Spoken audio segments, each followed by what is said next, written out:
Aira berdiri di depan pintu rumah keluarga besarnya di pinggiran Jakarta, tangannya gemetar memegang tiket pesawat yang baru saja diterimanya melalui email. Hujan deras mengguyur kota, tapi air mata yang mengalir di pipinya bukan karena basah. Keluarga telah mengusirnya dari pemakaman nenek pagi itu, dengan kata-kata pedas yang menusuk, "Kamu bukan bagian dari kami lagi, Aira. Hidupmu yang menyimpang itu sudah cukup memalukan." Itu adalah pukulan telak. Nenek adalah satu-satunya orang yang pernah memahaminya, yang diam-diam mendukung pilihan hatinya meski tak pernah dicapkan.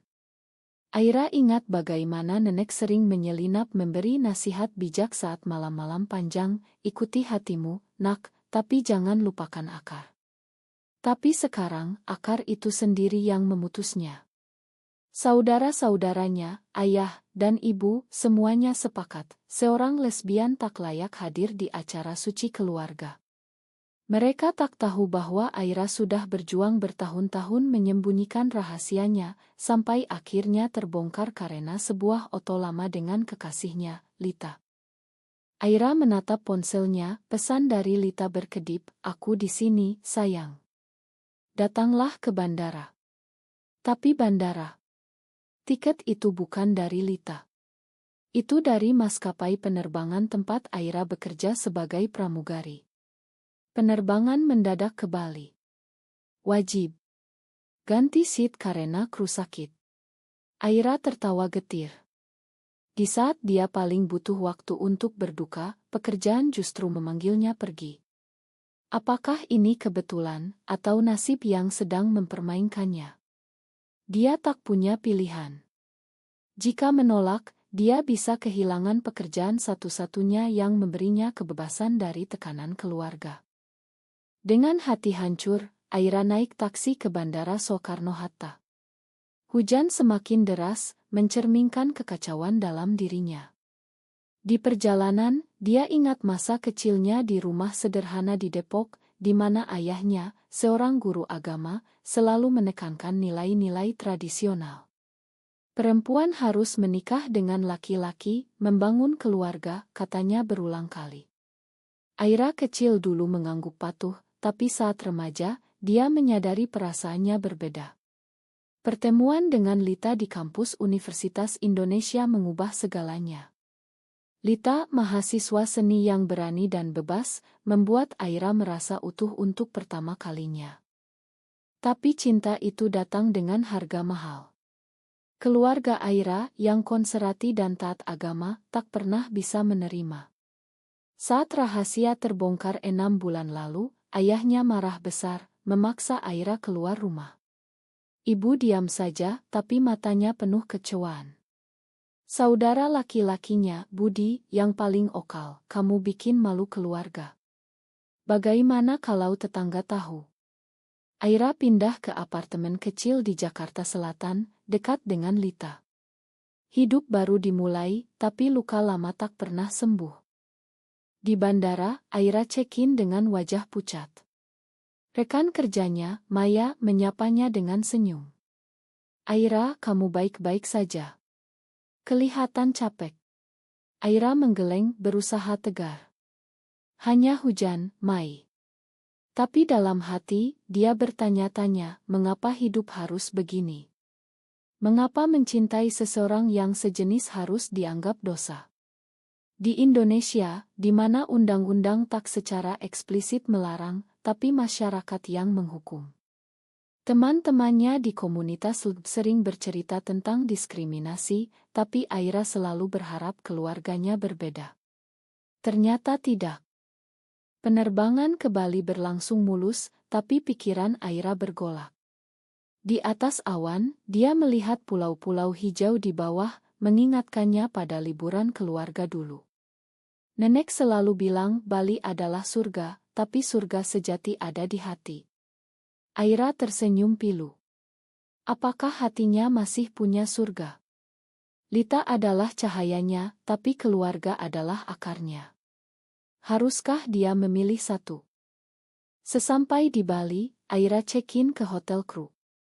Ponsel berdering, "Lita." Aku tahu kamu sedang terbang. Aku datang ke Bali besok. Kita perlu bicara. Aira terkejut. Kenapa? Ini bukan waktu yang tepat. Lita tegas, justru sekarang. Keluargamu sudah terlalu jauh. Aku tak mau kamu sendirian. Aira menghela napas. Mungkin Lita benar. Tapi di balik itu, ada rahasia yang Aira sembunyikan dari Lita. Ayahnya pernah mengancam akan melaporkan hubungan mereka ke polisi jika Aira tak berubah. Itu bohong, tapi ancaman itu membuat Aira ragu. Malam itu, Aira tak bisa tidur. Dia berjalan di pantai Kuta, angin laut menyapu wajahnya. Di sana, dia bertemu seorang wanita tua yang menjual gelang. "Bak, kamu kelihatan sedih. Ini gelang keberuntungan," katanya. Aira membeli satu, tapi keberuntungan apa yang tersisa? Keesokan harinya, Lita tiba. Mereka bertemu di lobi hotel. Lita memeluknya erat. "Aku tahu tentang pemakaman. Makan aku tak bisa datang." Aira menangis. "Bukan salahmu. Ini pilihan aku." Tapi di dalam, Aira bertanya, apakah ini benar-benar pilihannya atau paksaan masyarakat? Percakapan mereka berlangsung panjang. Lita menceritakan pengalamannya sendiri, keluarganya di Surabaya lebih terbuka, meski tak sepenuhnya mendukung. Mereka bilang selama aku bahagia itu cukup. Aira iri. Mengapa keluarganya tak bisa begitu? Lita mengusulkan, mungkin kita pindah ke Bali. Mulai hidup baru. Aira ragu. Tapi pekerjaanku. Keluargaku. Lita memegang tangannya. Kita bisa. Aku punya tawaran kerja di sini sebagai desainer. Aira terdiam.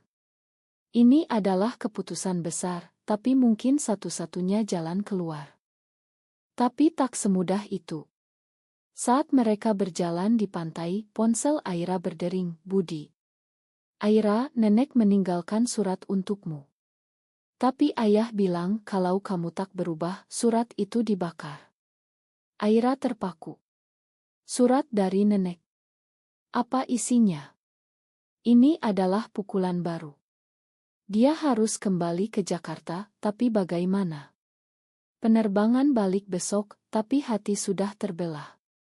Lita melihat kegelisahannya. "Pergilah. Aku ikut." Aira menggeleng. Ini urusan keluarga. Tapi Lita bersikeras. Konflik dimulai.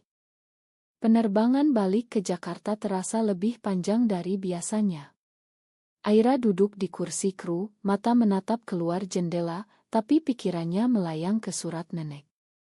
Lita duduk di kursi penumpang, membeli tiket last minute. "Aku tak mau kamu hadapi ini sendirian," katanya tadi pagi. Aira bersyukur, tapi juga khawatir. Bagaimana kalau keluarga melihat Lita? Itu bisa memperburuk segalanya. Sesampai di Jakarta, mereka naik taksi ke rumah keluarga. Hujan sudah reda, tapi udara masih lembab. Di depan rumah, Aira ragu. "Lita, tunggu di sini dulu." Lita mengangguk, tapi matanya penuh kekhawatiran. Aira mengetuk pintu. Ibu membuka, wajahnya dingin. "Kamu datang juga?" "Ayah bilang jangan." Aira tegas, "Aku mau surat nenek." Ibu menggeleng. "Itu bukan urusanmu lagi." Tapi Budi muncul dari belakang. "Biarkan dia masuk, Bu. Biar dia tahu konsekuensinya." Di ruang tamu, ayah duduk dengan wajah tegang. "Surat ini dari nenek. Dia tulis sebelum meninggal. Tapi isinya tak akan mengubah apa-apa kalau kamu tetap begitu." Aira merebut amplop itu, tangannya gemetar. Di dalam, tulisan tangan nenek yang familiar. "Aira sayang, nenek tahu rahasiamu. Nenek tak menyalahkan. Tapi keluarga kita rapuh. Pikirkan baik-baik pilihanmu." Nenek tinggalkan warisan kecil untukmu, tapi hanya kalau kamu kembali ke jalan yang benar. Aira terpaku. Warisan. Tapi jalan yang benar apa artinya? Ayah menyela, itu berarti tinggalkan gaya hidupmu itu. Menikahlah dengan laki-laki. Kami sudah atur jodoh untukmu. Aira terkejut. Apa? Ini pemerasan. Budi menambahkan, ini demi kebaikanmu. Masyarakat Indonesia tak menerima hal seperti itu. Kamu bisa dipecat dari kerja, dikucilkan. Aira marah. Ini hidupku.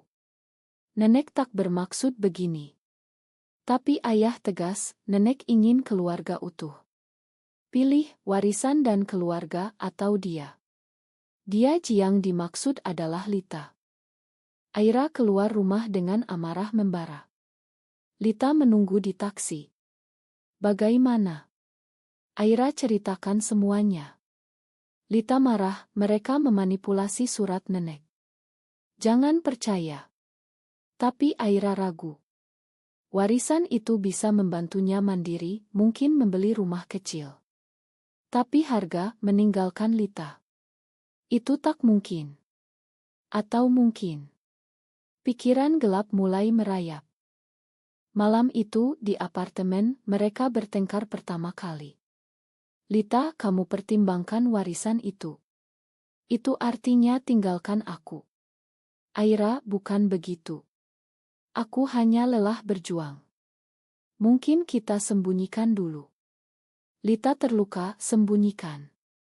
Aku bukan rahasia memalukan. Aira menyesal. Ma, aku takut kehilangan semuanya.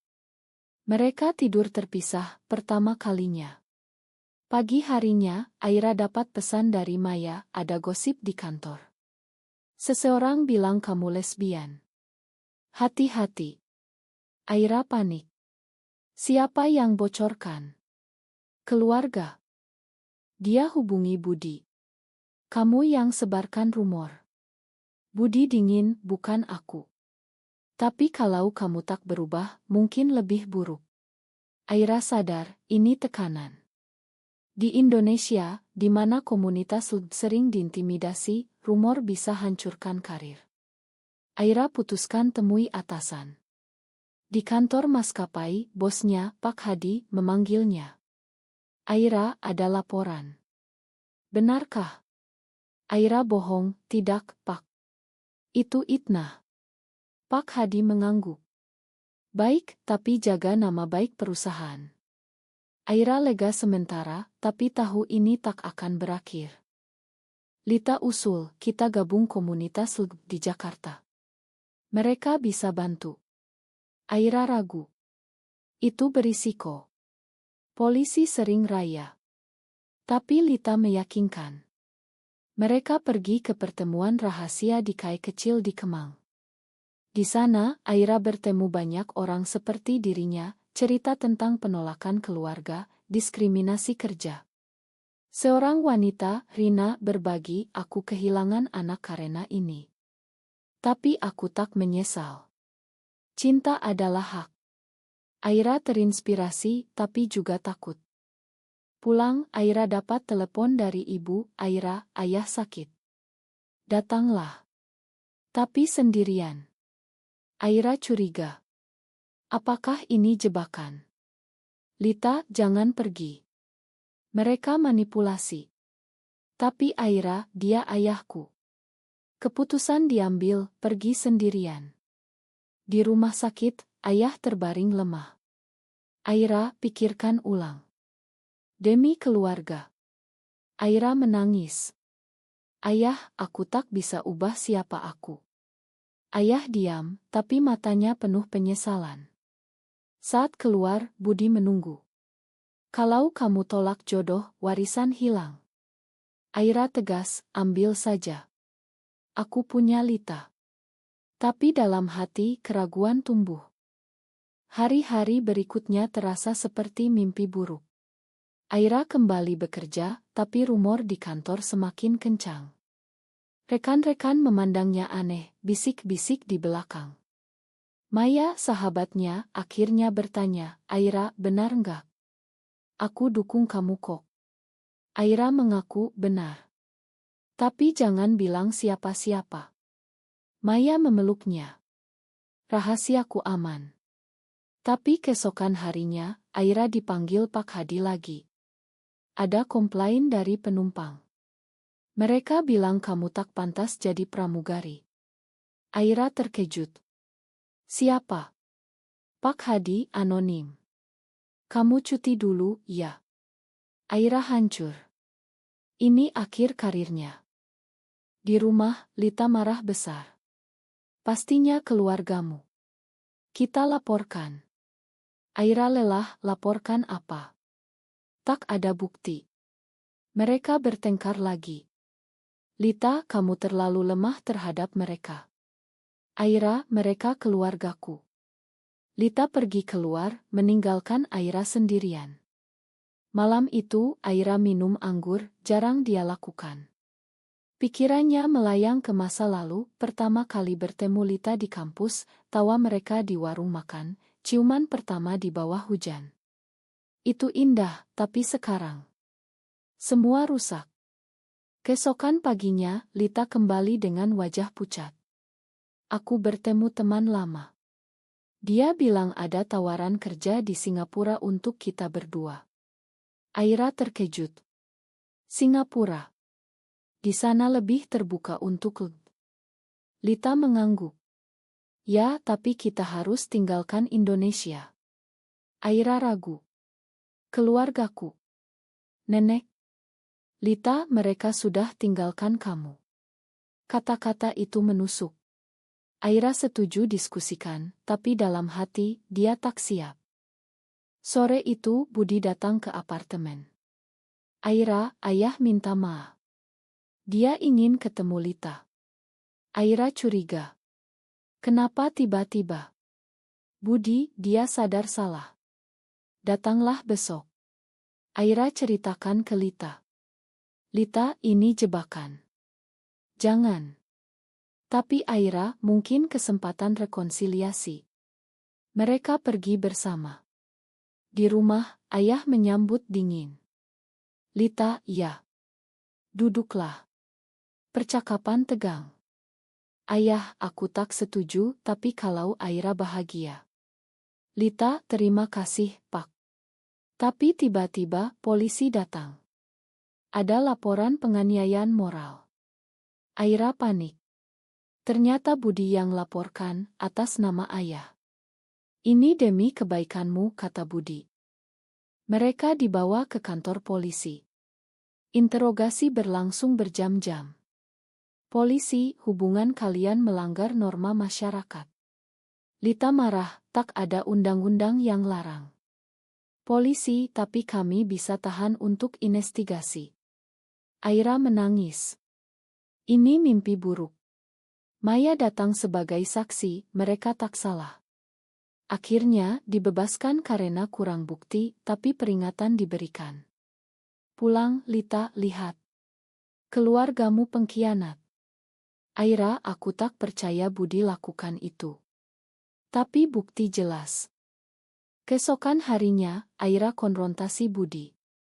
Kenapa kamu lakukan? Budi, karena aku sayang kamu. Kamu butuh diselamatkan.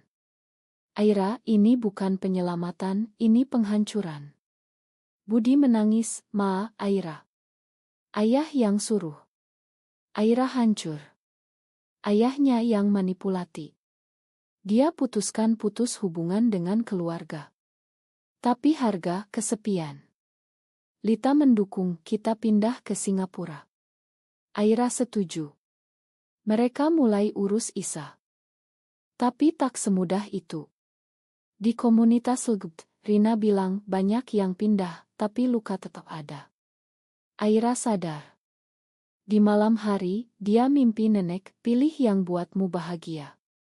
Bangun, Aira putuskan, tinggal. Tapi tiba-tiba, Lita dapat telepon, kerjaku di Bali dibatalkan karena rumor. Aira sadar, ini dampak luas. Mereka harus pergi.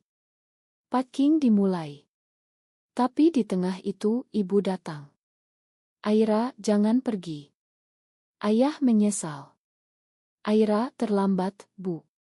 Ibu menangis, kami takut kehilanganmu. Aira peluk ibu tapi tegas, kalian yang kehilangan aku dulu. Proses pindah ke Singapura memakan waktu 2 minggu. Aira resign dari maskapai dengan surat rekomendasi dari Maya. Semoga sukses, teman, kata Maya. Lita dapat kerja sebagai desainer grafis di agensi kecil di Singapura. Aira rencana cari kerja di sana sebagai admin. Tapi sebelum pergi, Aira putuskan iarah ke makam nenek. Sendirian. Di pemakaman, dia berlutut, "Nenek, maafkan aku. Aku pilih cinta." Angin berhembus, seolah jawaban. Hari keberangkatan tiba. Di bandara, Lita memegang tangannya erat. Ini awal baru.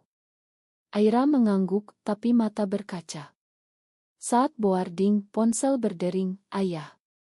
Aira, jangan pergi. Kami salah." Aira ragu. "Ayah, terlambat. Ayah, datanglah ke rumah dulu. Ada yang harus kukatakan." Lita, jangan dengar. Tapi Aira, ini terakhir. Mereka ubah rencana, pergi ke rumah. Di sana keluarga berkumpul. "Ayah, aku baca ulang surat nenek. Dia tak maksud memaksa. Dia bilang jalan yang benar adalah yang buatmu bahagia." Aira terkejut. "Ayah, aku manipulasi. Maafkan aku. Ibu, kami takut masyarakat. Budi, aku yang salah laporkan polisi." Pengakuan itu mengejutkan. Aira menangis, "Kenapa baru sekarang?" "Ayah, karena aku takut kehilanganmu." Mereka pelukan keluarga. Lita berdiri di samping, diam. Tapi Lita marah, "Ini terlalu mudah. Mereka lukai kita." "Aira, mereka keluargaku." Pertengkaran besar terjadi. Lita pilih mereka atau aku. "Aira, jangan paksa aku." Lita pergi, meninggalkan Aira. Malam itu, Aira tinggal di rumah keluarga. "Ayah, kami dukung kamu sekarang." Tapi Aira ragu. Apakah ini tulus? Pagi harinya, dia hubungi Lita, "Ma, aku pilih kamu." Lita, datanglah ke bandara. Aira pergi, tapi Budi ikut, "Biarkan aku antar. Aku ingin minta maaf ke Lita." Di bandara, Budi minta maafkan aku, Lita. "Aku bodoh." Lita terkejut, tapi makan. Mereka boarding bersama. Di pesawat, Aira berpikir, ini akhir konflik. Tapi di Singapura, tantangan baru menanti. Masyarakat lebih terbuka, tapi homesick datang. Aira dapat kerja di hotel. Lita sukses di agensinya. Tapi suatu hari, Lita bilang, "Aku bertemu seseorang di sini." Aira terpaku. "Apa?" "Lita, bukan begitu. Teman. Tapi aku ragu tentang kita. Konflik baru. Lita, semua yang kita lalui buat aku lelah. Mungkin kita butuh jeda." Aira hancur setelah semua pengorbanan. Lita, justru karena itu. Aku merasa tertekan. Mereka pisah sementara. Aira tinggal sendirian di apartemen kecil. Dia hubungi Maya, "Aku salah pilih." "Maya, berjuanglah." Aira putuskan temui Lita. Di KAE mereka bicara, "Aku tak bisa tanpamu." "Lita, aku juga. Tapi kita perlu terapi." Mereka setuju. Beberapa bulan kemudian, hubungan membaik. Keluarga Aira datang berkunjung. "Ayah, Singapura bagus ya." Mereka bicara terbuka. Tapi di balik itu, Aira tahu perjuangan tak pernah berakhir. Di Indonesia, teman-temannya di komunitas masih berjuang. Aira putuskan bantu dari jauh, donasi ke organisasi LGBT. Hidup di Singapura memberi Aira kedamaian sementara, tapi bayang-bayang masa lalu tak pernah hilang. Suatu hari, dia dapat berita Budi menikah dan undang Aira pulang. "Datanglah dengan Lita," katanya. Aira ragu, "Tapi Lita, ini kesempatan." Mereka pulang ke Jakarta. Di pesta pernikahan, keluarga menyambut hangat. "Ayah, aku bangga padamu." Tapi di luar, demonstrasi anti-LGBT sedang berlangsung. Aira sadar, Indonesia masih sulit. Kembali ke Singapura, Aira dapat promosi. Lita juga. Mereka bahagia, tapi Aira mimpi buruk kehilangan Lita. Suatu malam, Lita usul, "Kita nikah di sini." Singapura inginkan pernikahan sesama jenis. Belum, tapi upacara simbolis. Aira setuju. Upacara kecil, dengan teman-teman. Itu momen indah. Tapi setelah itu, Lita dapat tawaran kerja di Australia. "Aku mau pergi. Kamu ikut?" "Aira, tapi kerjaanku." Keputusan sulit. Aira pilih ikut, tinggalkan Singapura. Di Australia, hidup lebih bebas. Mereka adopsi anjing, bangun rumah. Tapi Aira kangen Indonesia. Dia tulis buku tentang pengalamannya, anonim. Buku itu populer di kalangan LGBT Indonesia. Suatu hari, ayah hubungi, "Aku baca buku itu."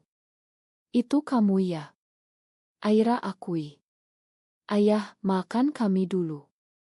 Aira, "Sudah kumakan." Rekonsiliasi penuh. Tapi twist terakhir, Lita hamil melalui donor. Aira bahagia tapi khawatir, bagaimana keluarga? Mereka pulang ke Indonesia untuk lahiran. Keluarga dukung. Tapi masyarakat. Masih ada tatapan aneh. Anak lahir, perempuan kecil bernama Nenek. Aira pegang bayi, "Ini buah perjuangan kita." Lita, "Iya." Tahun-tahun berlalu. Aira kembali ke Indonesia, buka bisnis kecil. Lita ajar seni. Anak mereka tumbuh dengan cinta. Tapi Aira tahu banyak yang masih berjuang. Dia gabung advokasi, bicara di seminar rahasia. Suatu hari, dia dihadapkan pilihan, tampil terbuka di media atau tetap aman. Lita, pikirkan anak. Aira pilih aman, tapi hati gelisah. Di akhir, Aira berdiri di pantai Bali, tempat semuanya dimulai.